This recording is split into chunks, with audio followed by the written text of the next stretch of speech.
From Christianity Today, you're listening to The Bulletin, a podcast about the people, events, and issues that are shaping our world. I'm Mike Cosper, director of CT Media. With me is Russell Moore, CT's editor-in-chief. Today, we're going to be talking about the possibility of indictments of former president of Donald Trump. I'm going to be joined by two guests who will join me for a conversation about the banking crisis.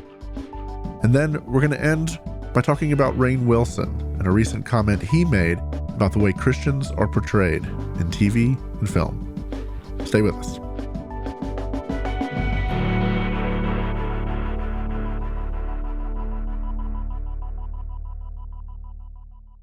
All right, Russell, so you and I are actually, this is the first time we've recorded the Bulletin face-to-face. On the road. So this week is a fun one. It's a little chopped up. We have a conversation we did a day or two ago, and we have a third segment to the thing, but we're kicking off this week face-to-face here in D.C.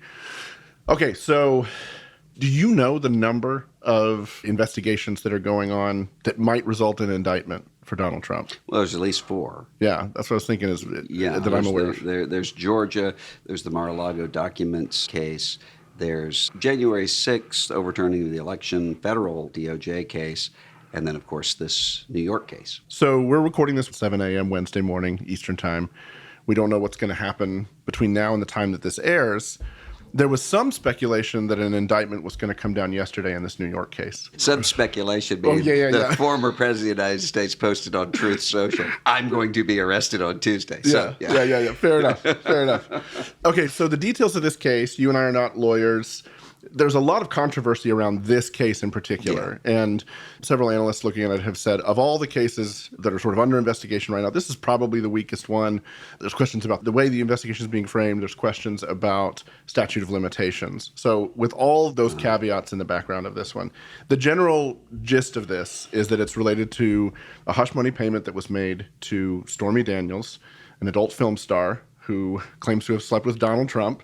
They made the hush money payment, so that seems to be fairly straightforward as to what happened, the truth of the story. So anyway, so there was a hush money payment to her through Michael Cohen, Trump's personal lawyer. And then there were several mechanisms, again, we'll put some links where people want to get into the details, but there were several mechanisms at work that funneled campaign money in for reimbursing those payments.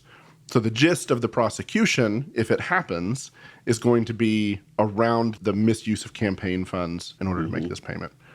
The prosecutor behind the case, his name is Alvin Bragg. This is a progressive prosecutor who has been criticized quite a bit by the right in the midst of this because he's somebody who's doing a lot to sort of reduce the sentences that he's requesting. He does these restorative justice sessions that are very controversial in terms of putting the perpetrator of a crime in the same room as the victim of the crime and, pursuing a certain kind of reconciliation. He wants to reduce pretrial incarceration. We'll set all that aside except to say there's controversy around whether it should be charged, whether there's hypocrisy in the fact that he's going so hard after Trump. That's the background. So a couple of developments around this. Like you said, Trump said he was going to be arrested yesterday. It didn't happen. But I thought one place to start was a quote that came, I believe it was yesterday as well, maybe it might have been Monday, from Ron DeSantis, presumptive candidate for the presidency. He was asked about all of this. In the statement, he begins by kind of blasting Bragg for all of these reasons. But then he says this: I don't know what goes into paying hush money to a porn star to secure silence over some type of alleged affair. I can't speak to that. And, of course, immediately the sort of Trumpy right jumps in, comes after Ron DeSantis, and then Trump jumps on Truth Social and says, well, we don't know what's going to come out about Ron DeSantis. It could come out from other women, teenage girls, maybe even a man. Yeah. So lots happening right now. A lot is happening right now, yeah. And it's one of the questions at the heart of this case is, why was the hush money paid? Was it paid in order to prevent an election problem, in which case it's a campaign finance problem, or is it to preserve embarrassment in front of Melania or the rest of the family and so forth? So that's going to be a key part of this. I agree that almost everybody I know in the legal area would say of all of the cases, this is the weakest one, not just legally, but also is going to be the weakest one in terms of speaking to people about why it's necessary. Right. Because one of the things that we have learned coming out of the Clinton era is that when something has to do with sex, people immediately just say, well, then that's private. Doesn't matter what you do. So that's a longer haul. What I'm more concerned about is two things I'm more concerned about here. One of them is we can have a debate over whether or not this ought to be prosecuted, whether or not this ought to be illegal, or whether it is a crime.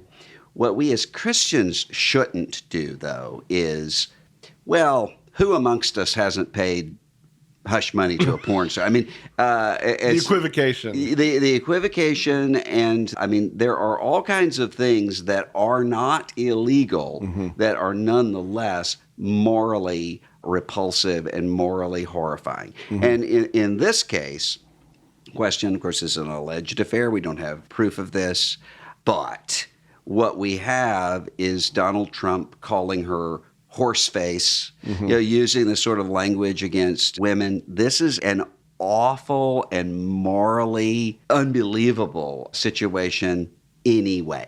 Right. And it kind of shows us where we are, that even among kind of evangelical Christians who want to defend the former president, there's almost nobody saying, well, he would never do that.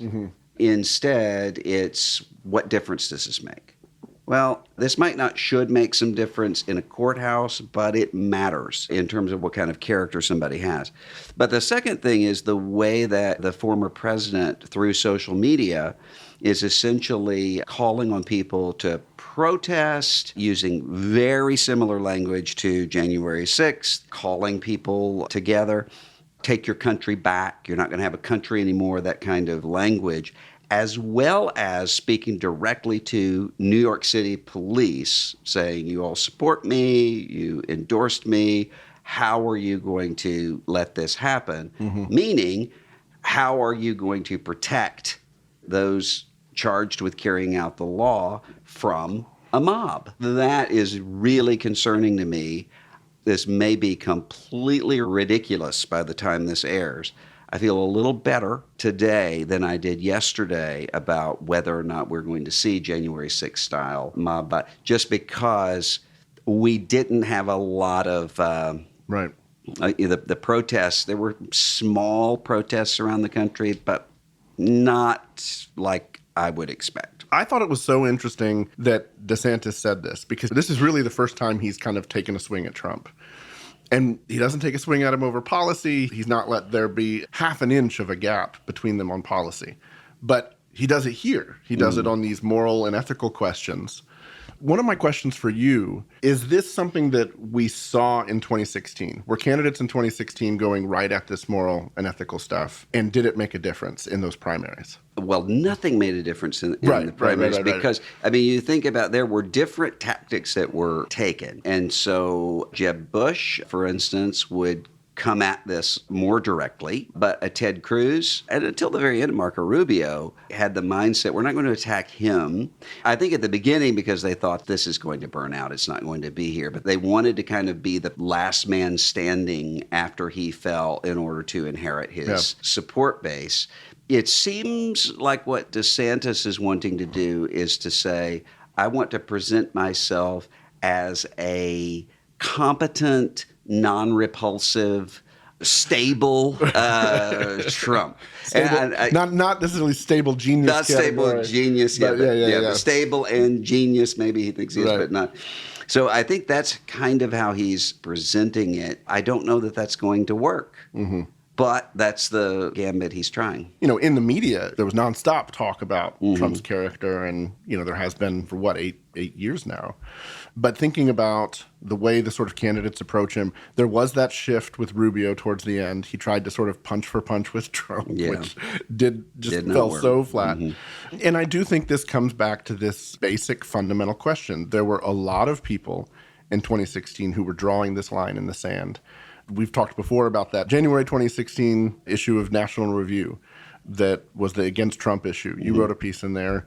22 people wrote for it.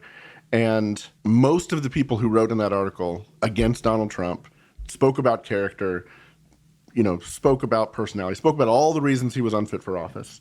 And looking back now, almost all of those people have flipped and have supported Trump and endorsed him in 2020. Is that right? Yeah. This brings me back to the thing that I have felt for almost 6 months now since Trump announced the nomination. I feel like we're right where we were 8 years ago when these conversations were just starting around Donald Trump. And it's like the glaringly obvious character questions, all of the open investigations, everything else. There's lots of evangelical Christian types who have sort of turned now and said, okay, it's time to move on. You're hearing tons of that kind of language. And my question is this deja vu all over again? Yeah, because, they're not saying, for the most part, let's move on because of character, personality disorder, assault on democracy. Mm-hmm. None of those things. This is somebody who obviously is filled with drama and is not going to win, and so let's find somebody who's going to win. That's a very different thing than actually. And it's a telling thing. It is a telling thing, and that's part of what's happening right now. When we say, is this 2016 all over again? No, because everybody's bored. The Trump supporters are bored. The Trump opponents are bored. It's the Daniel Patrick Moynihan defining deviancy down. We've lived in this for 7 years that we just are, okay. You just think about any number of these things. A former president of the United States is allegedly paying hush money to a prostitute, and this is the least problematic thing going on in the investigations right now.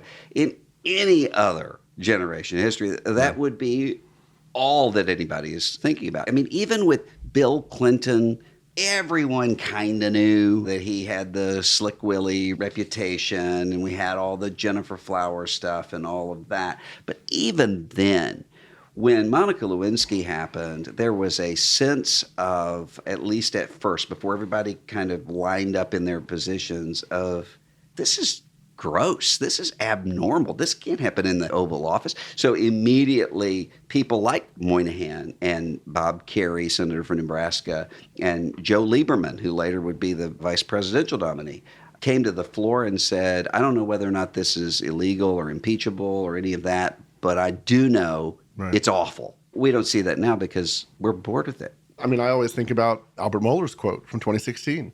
When he was talking about why he couldn't vote for Trump in 2016, the quote was, if I were to endorse Donald Trump, I would owe a letter of apology to Bill Clinton for the things he said about him in the 90s.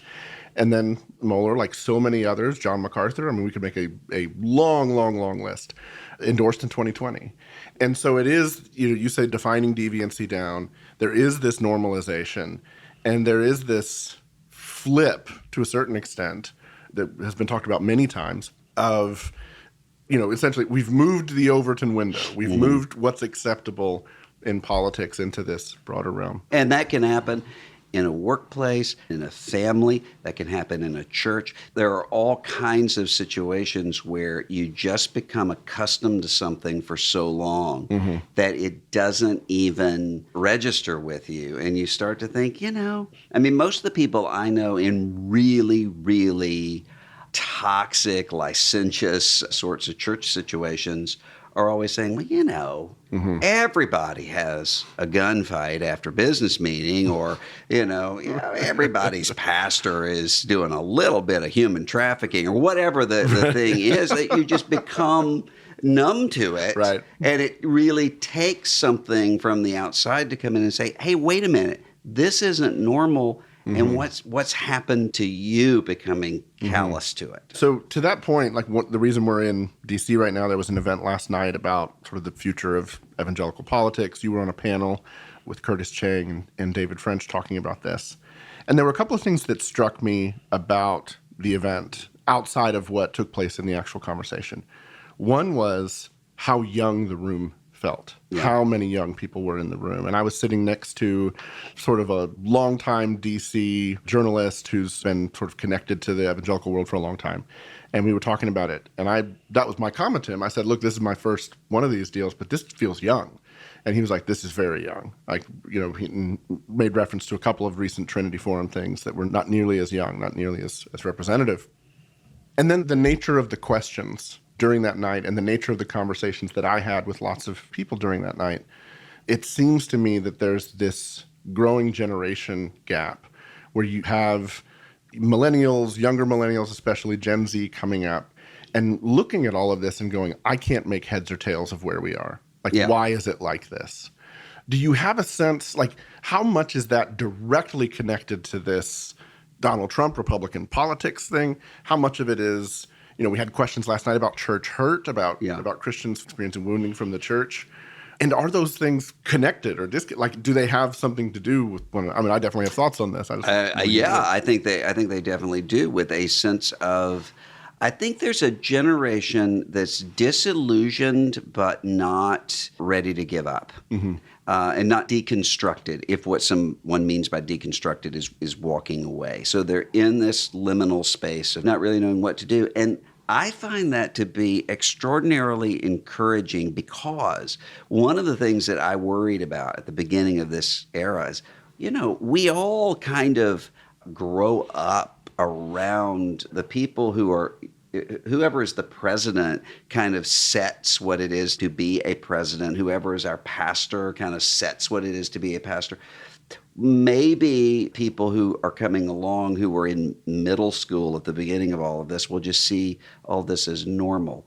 That's not what we're finding. And you have a lot of people who are saying, just there has to be a different way. There has to be a better way.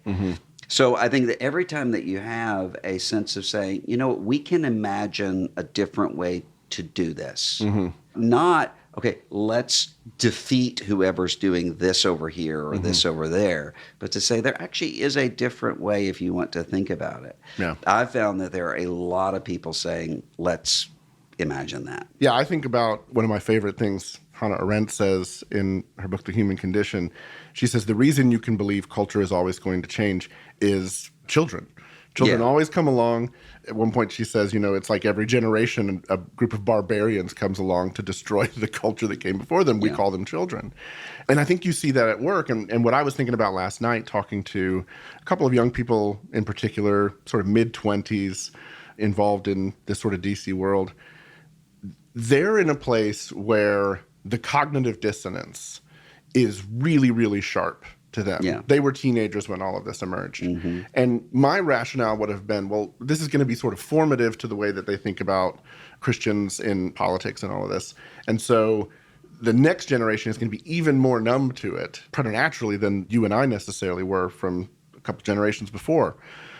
Or maybe one generation before. I can't think of how old we are. How old do you think we are? It's 7 in the morning. I guess, So, but what's interesting about it to me, like what I thought about after one of these conversations in particular, is that you think about what it means to grow up in an evangelical youth group where piety matters, where there's this vision of, like, it's worth, whether it's sexual ethics or whatever else, like, it's worth seeking God, it's worth living with integrity and all that. Those messages haven't changed since 2016 at all. And so I think there's a degree to which we shouldn't be surprised that there's something in the water that young people are wrestling with, making the connection of why is this happening over here in the public space?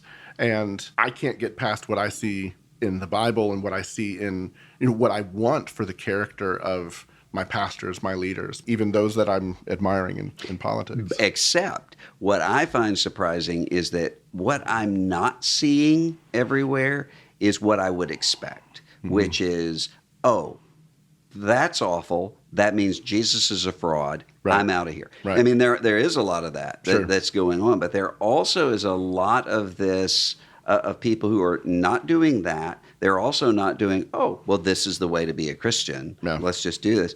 Instead, it's, okay, we want to actually be faithful to Jesus, and how do we do that in a way that can bring everybody along? Yeah. Is this just a temporary thing, or is this just the way things are?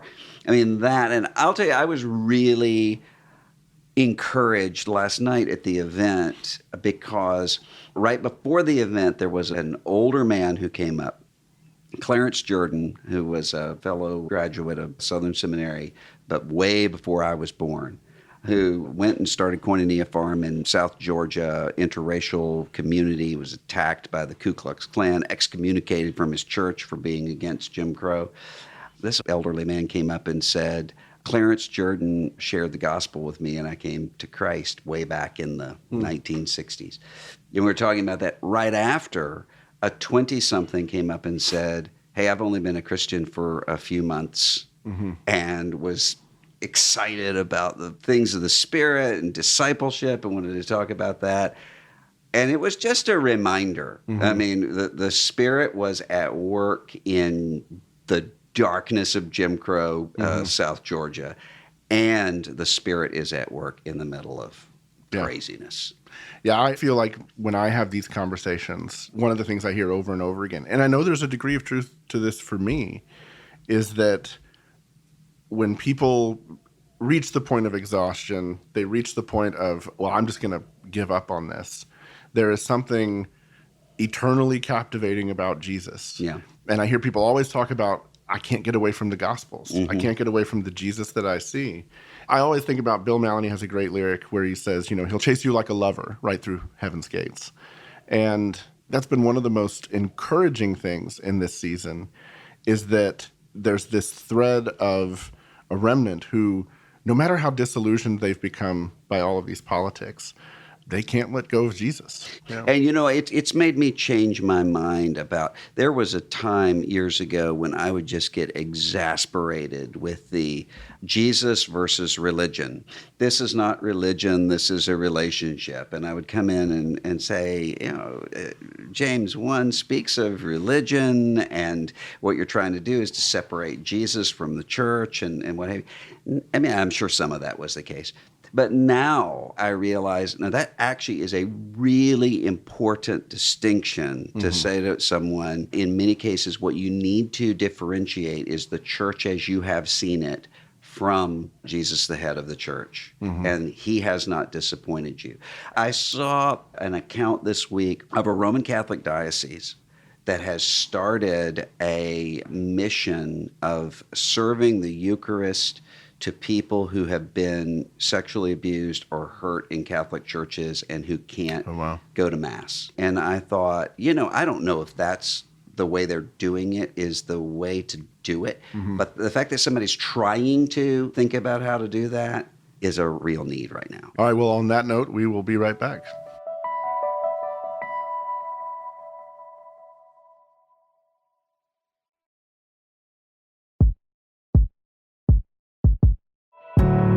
Two weeks ago, a regional bank called Silicon Valley Bank experienced a bank run, something the U.S. financial system hasn't seen in a long, long time. This happens when people who've deposited money at the bank are nervous that they're not going to be able to get it back out. So all at once, they show up trying to withdraw or transfer their money. This caused the bank to fail, and the Federal Reserve stepped in to take it over. And it created worries that other regional banks would fail next. Some of that was because of a sense of uncertainty that failure generated about the banks themselves.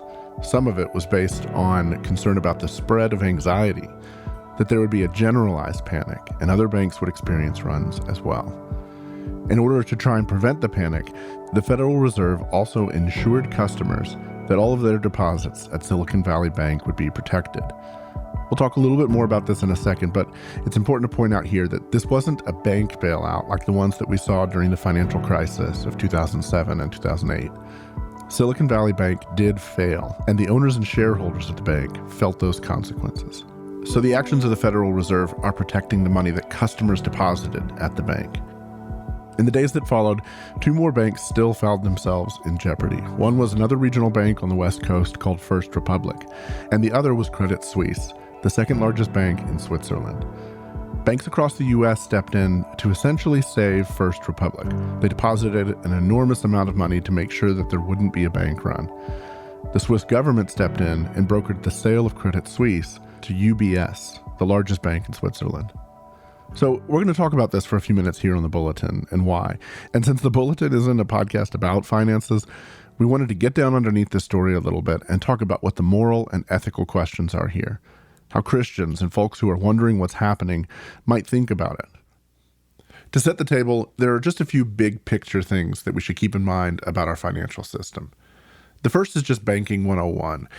Banks make money by taking a portion of the cash deposited in the bank and making loans to other customers. Those customers pay interest on the loans, and the bank uses that interest to pay their expenses, to make their profits, and typically to give a percentage of that profit back to their depositors. If they lend out too much, they might not be able to provide the money they need for their depositors when the depositor needs it, or they might make bad investments and lose it altogether.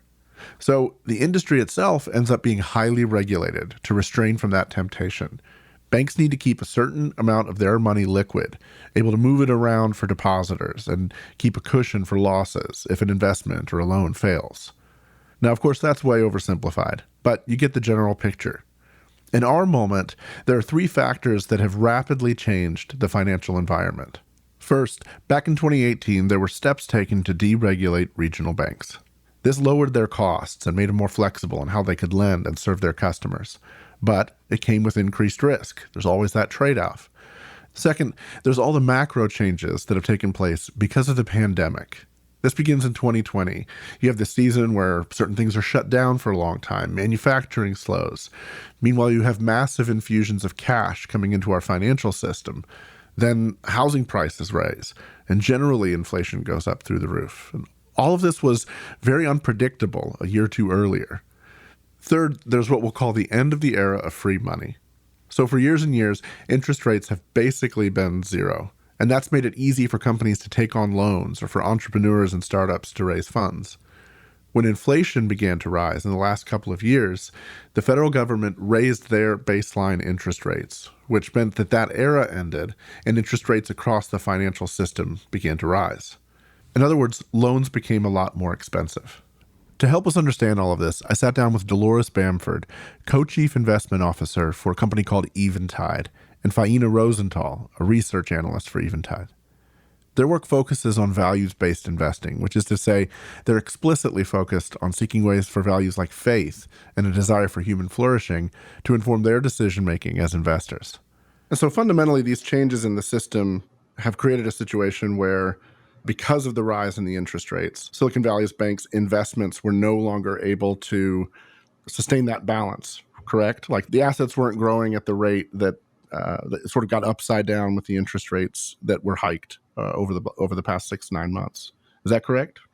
Well, let me map it out, and hopefully it's easy enough to follow. Here's Faina talking about how all of these events created a perfect storm for Silicon Valley Bank. I will say just the final pillar for setting the stage, and this will help to explain what happened in Silicon Valley, is there are some secular trends in financial services and banking that plays an important role here, which is that banking is becoming increasingly digital. It's faster to open accounts. It's faster to move money quickly. So that, as we've seen, plays into the story as well. So in short, with Silicon Valley Bank, what happened was deposits more than doubled during COVID. And they had to think about what to do with those deposits. And so loans were growing to businesses, but a lot of capital went into securities, long duration securities with maturities 5-10 years out, predominantly US Treasury bills, that at the time were yielding interest rates below 2%. But you have to reach for yield because, in theory, right, because you have to be able to cover the cost of deposits and more. And so Silicon Valley Bank had over half of its balance sheet in these types of securities that were yielding less than 2%. And then all of a sudden, the interest rate environment shifted and new securities were yielding 4%, 5%. And so Silicon Valley at the same time was seeing deposit outflows and venture-backed tech companies burning through cash because it was harder to raise money because money was no longer free. And you have to be able to meet those demands from depositors. So Silicon Valley Bank was sitting on these long duration securities. They were seeing deposit outflows.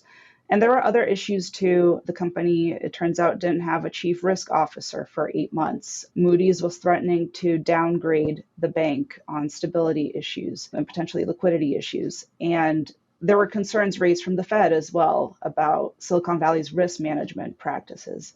So that culminated a few weeks ago on March 8th in Silicon Valley attempting to sell its available for sale securities book at a loss because those securities were worth less now that interest rates are higher, and to raise capital. And that spooked its very concentrated deposit base that's very interconnected. Their, venture capital firms and their portfolio companies are in communication on Twitter and their other channels. And that led to one of the fastest, if not the fastest, bank runs in US history in a matter of days. So I think the concentration of the customer base too, as Faina was talking about, was an issue as well, right? This is Dolores Bamford. As well as sort of having high concentrations of uninsured deposits.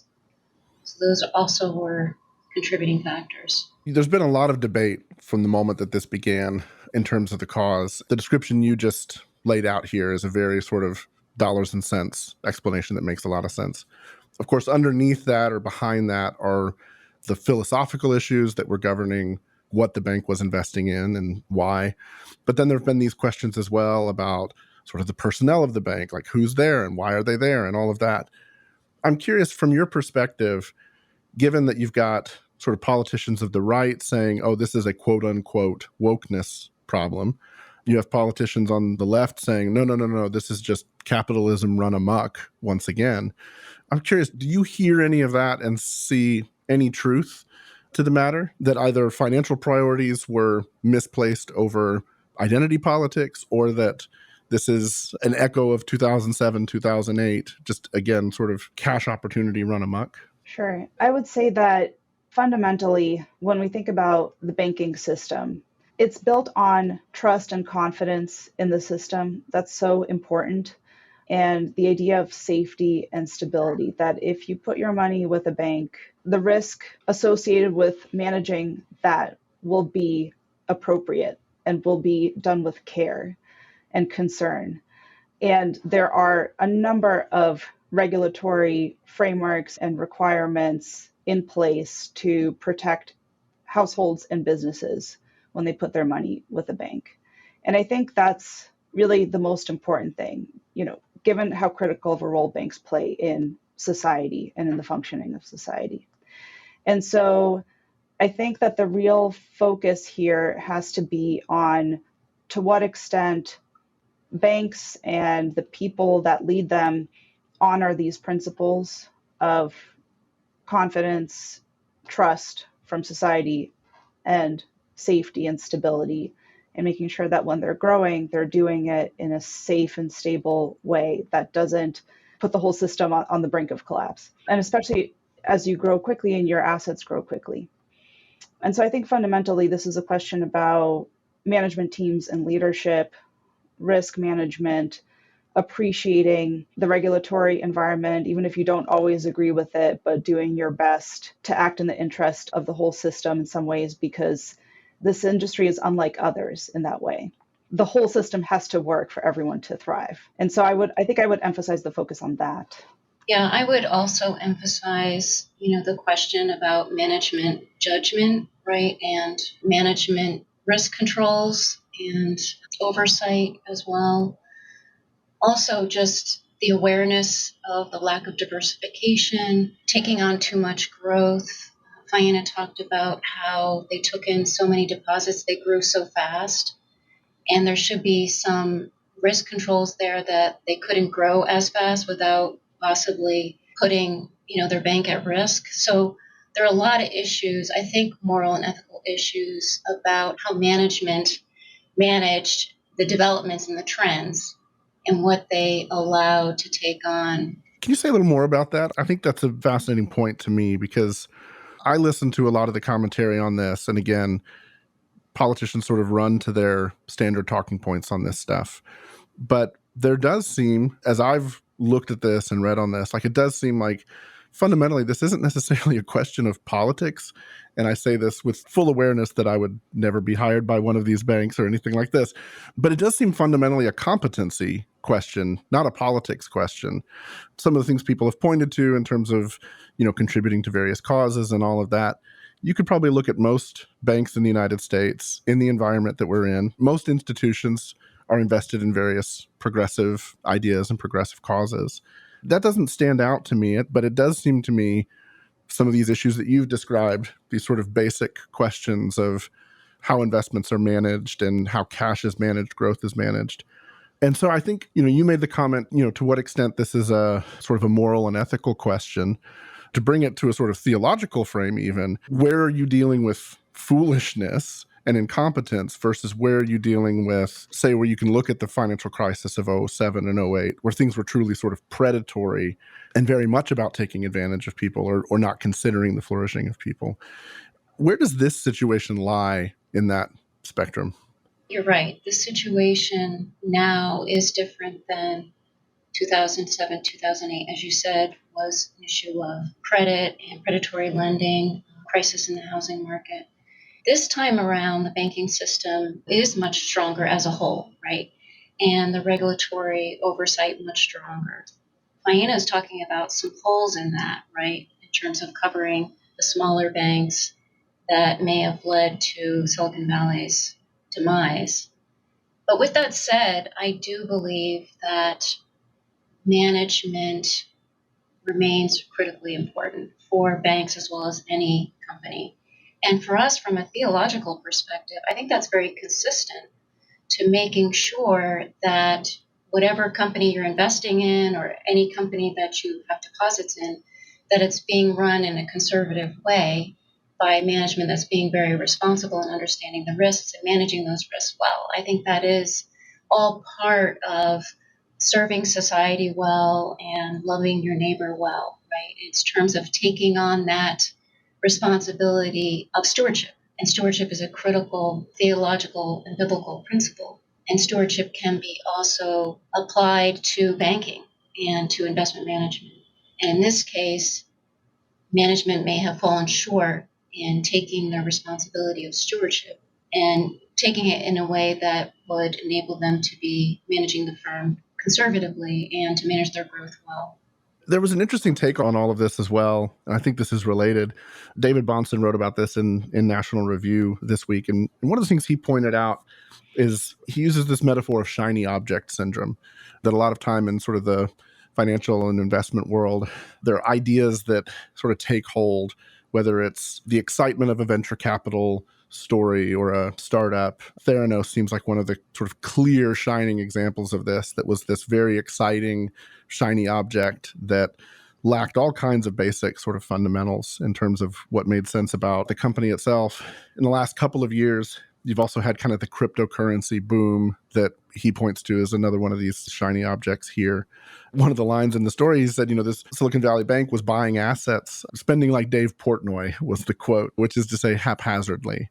You all, as an investment firm, you are looking at lots of startups. You're looking at things that you're trying to think about in terms of, use the language of human flourishing and advancement. How do you look at a marketplace where there is that kind of energy about the exciting, shiny new thing, and then balance that with these questions of stewardship and risk management? How does that shape the way you think about this story? Mike, this topic is super important to me and is, something that I've experienced over the last 30 years of my investment career.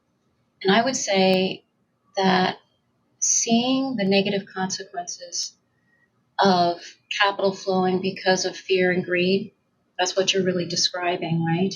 As well as maybe a result of short-term profitism or arrogance, hubris, all these types of motivations, fear, greed, short-term profitism, can lead to harming society, right? Or harming different people groups.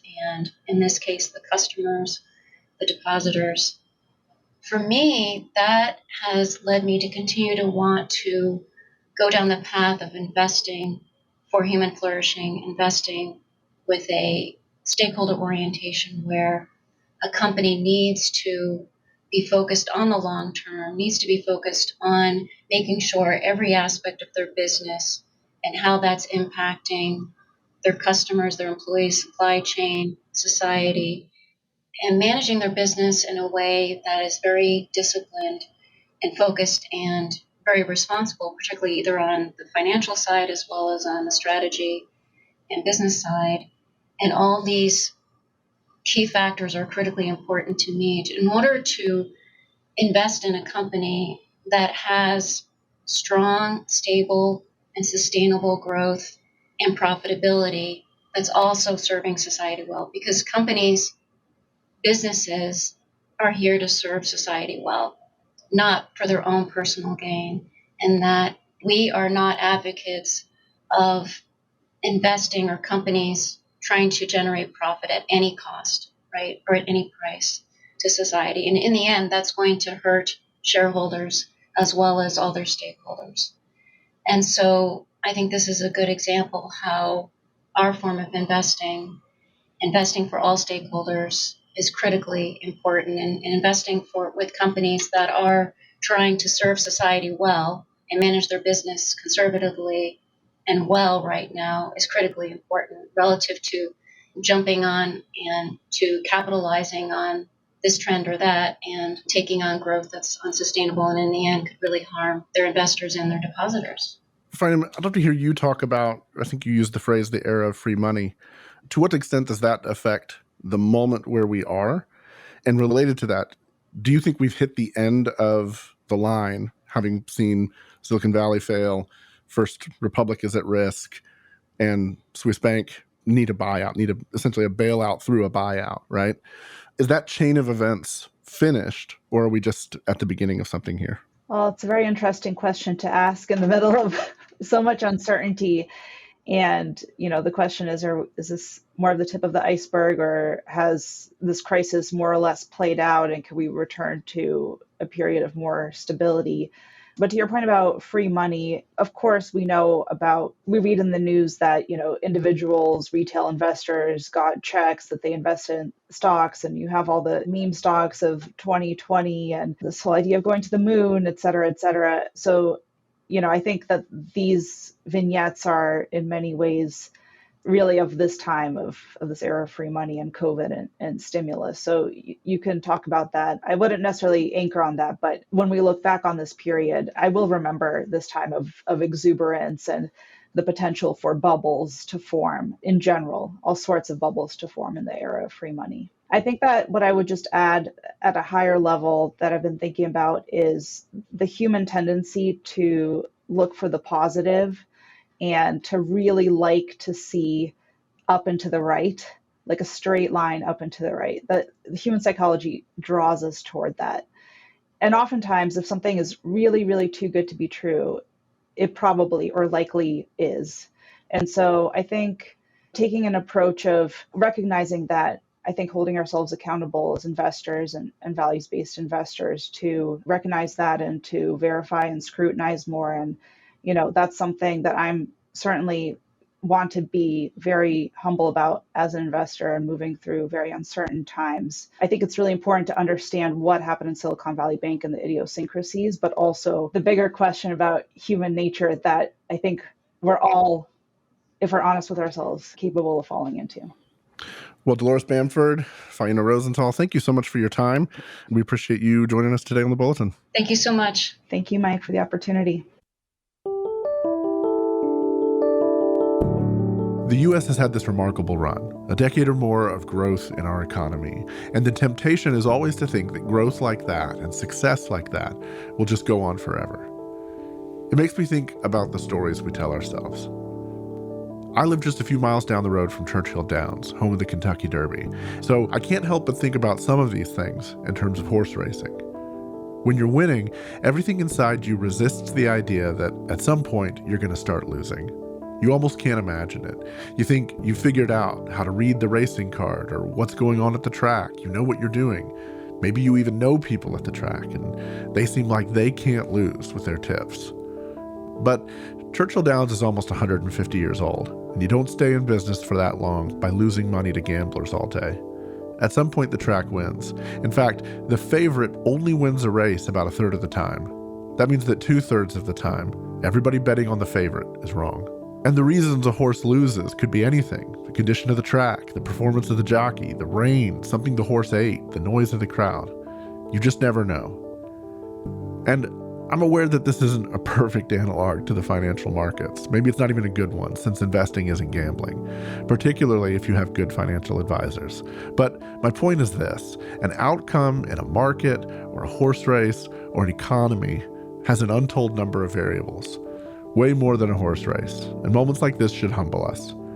Nobody saw the pandemic coming. Nobody could have predicted its impact. And frankly, given the moment we're in, nobody knows what comes next. But we do know that grass withers and flowers fade, that moths and rust will come to eat and destroy. We ought to be humbled in a moment like this, which isn't to say that we don't try to discern what's happening or make judgments about why. But maybe we can do so while knowing our limits, seeking to love our neighbors, being compassionate in the way we speak, and prayerful about the consequences as they bear themselves out. We can also do all of that while remembering the birds, that God clothes every one of them and they don't worry about where their next meal comes from. Again, we don't know what's next, but we know that God does. He sees us and he cares for us. We'll be right back.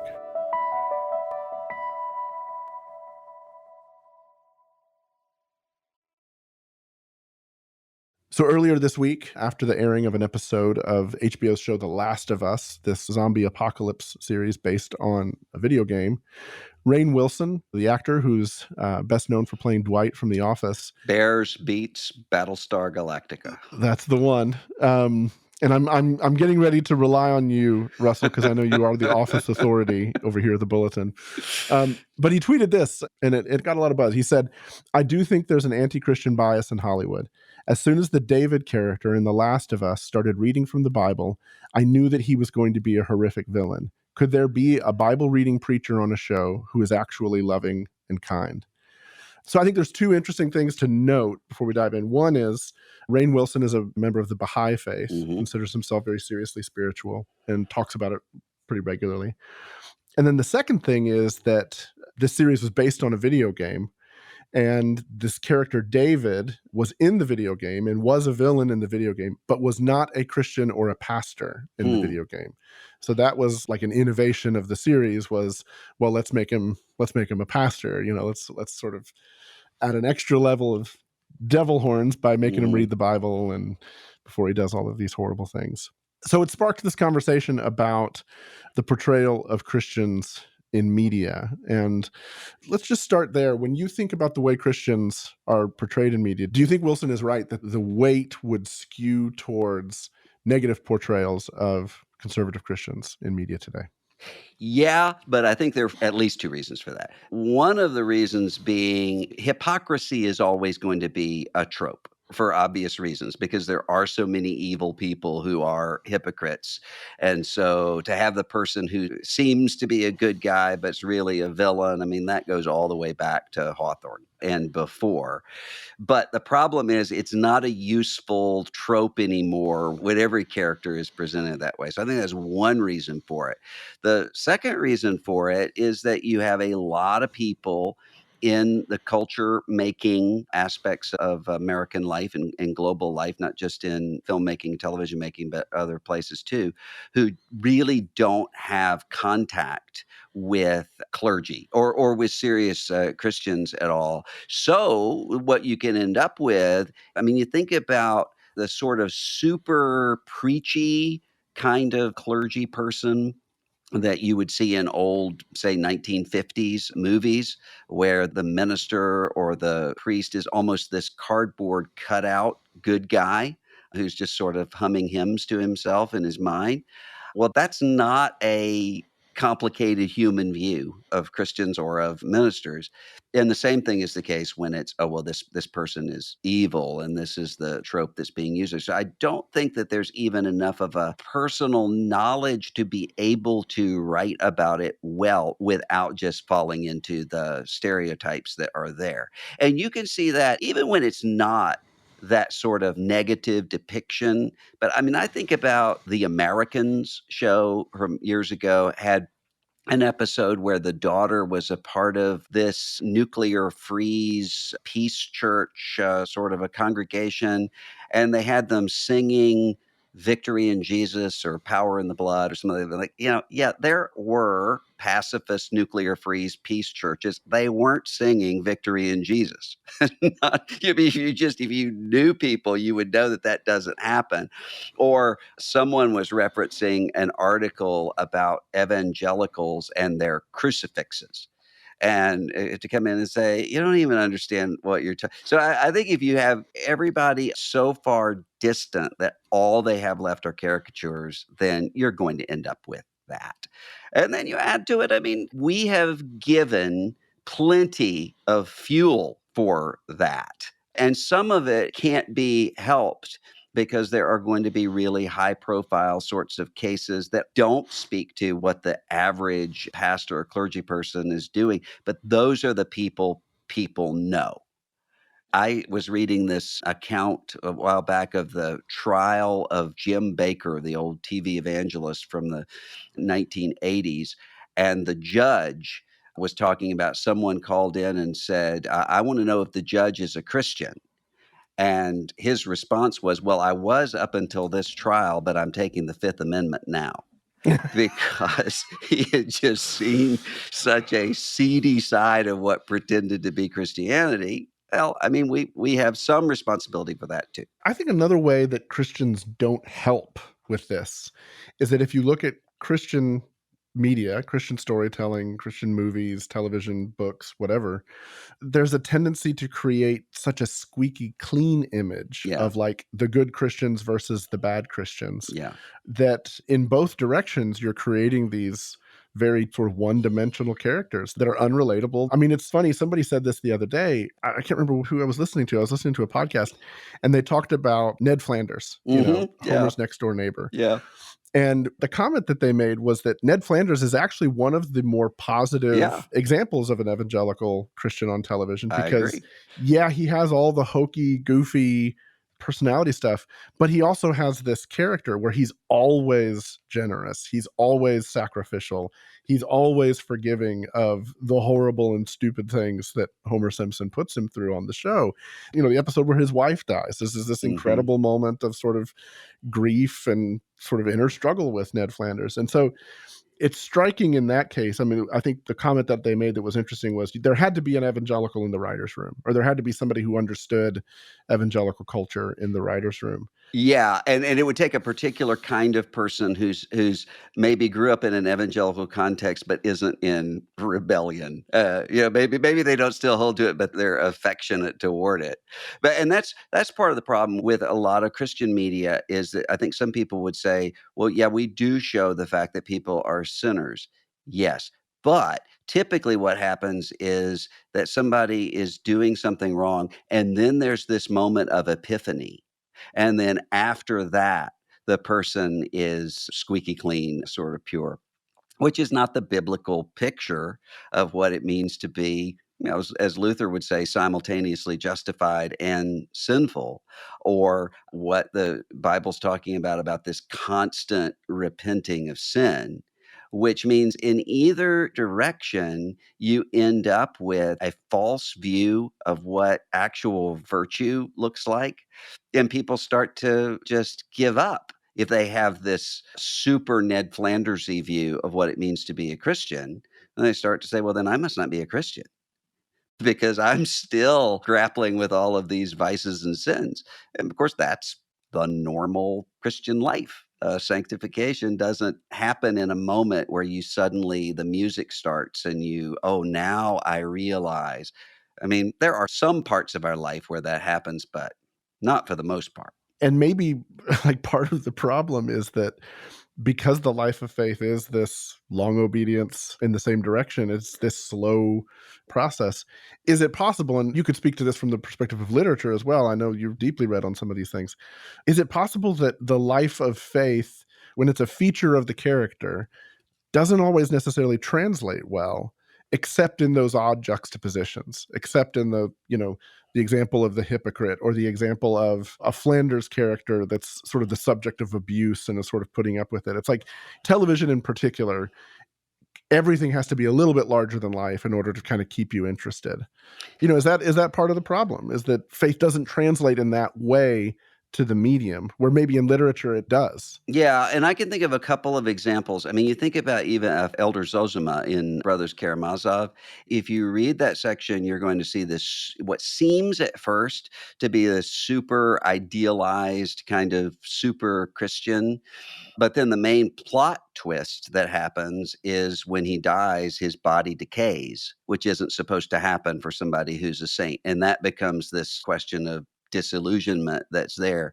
And in modern times, I think maybe the best representation of clergy, particularly in the Christian life that I've seen, is in Marilyn Robinson's Gilead, because she gives you two pastors who are genuinely human beings in the sense of they don't always treat their kids right.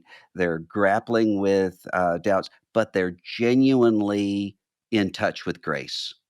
And you have that complicated view of these are people who really are believers and they really are attempting to follow Christ. And they're like me, stumbling fools, and don't do that always well. That makes me think of Robert Capen's novel Exit 86, which is about a priest caring for his parish after one of his parish members commits suicide.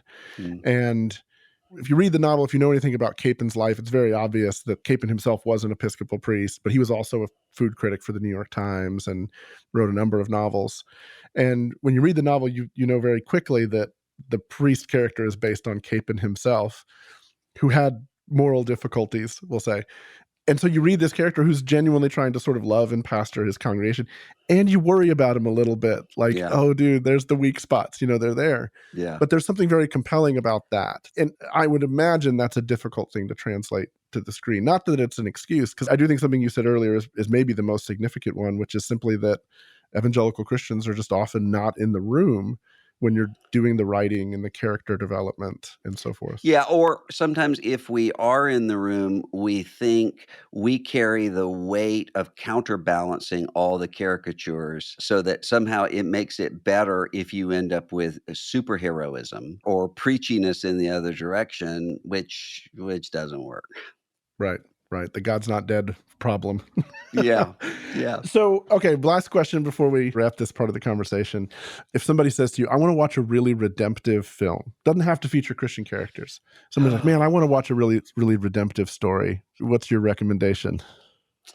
You know, I'm the wrong person to ask for that, Mike, because... Are you the wrong person, or do you not want to be on the hook for the wrong No, it's not that I don't want to be on the hook. recommendation? It's that the way that I do with movies is I see them and I don't remember them at all. I mean, and so it's just kind of the opposite of books for me. I cannot remember anything that I have seen until somebody comes back and says, "Oh, remember that?" And so I don't know. I mean, there was a movie that I hated the first time that I watched it, and I think you and I have talked about this before, and I've watched it over and over again, and every time that I've watched it, I've loved it more.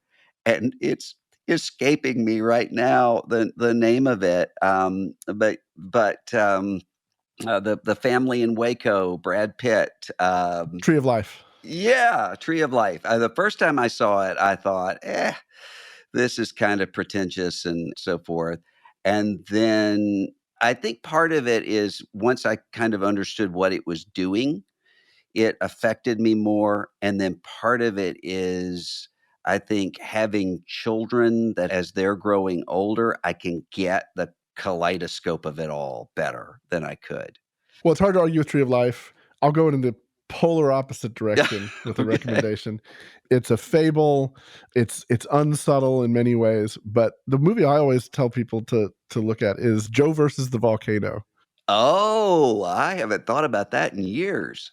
So it's written by John Patrick Shanley. People forget this, but he's a Tony Award-winning playwright, Oscar-winning screenwriter.